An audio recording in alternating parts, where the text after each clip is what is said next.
Amit Tiwari Aphar. Recording by माँ Janaki studio Muzaffarpur.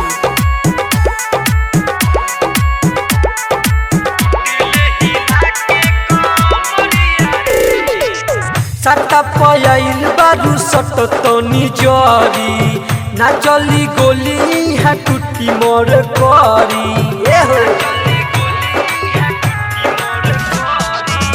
सट्टा पयाइल बारू सट तनी जरी ना चली गोली है टूटी मोर करी आके तनी सटी जो पजरिया रे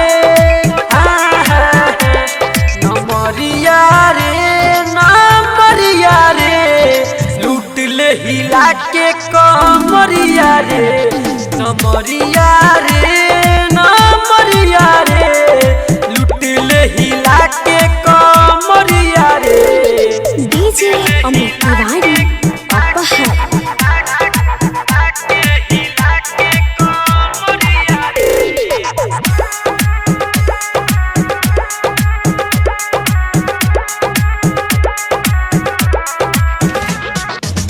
सुनो सुनो सुनो ये छबीली सटबू तो बेनु माजा मिली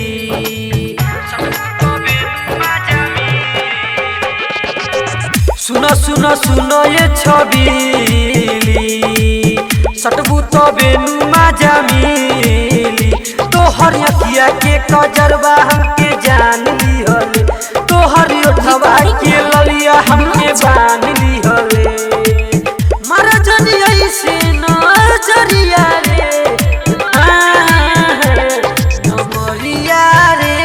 नमरिया रे लूट ले हिला के कमरिया रे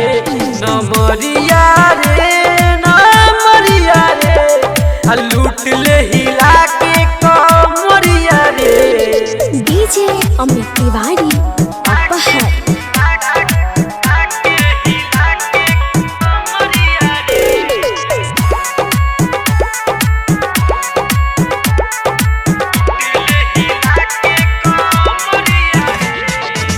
पतली कमरिया हिलैबे तबे नमरिया लुटाई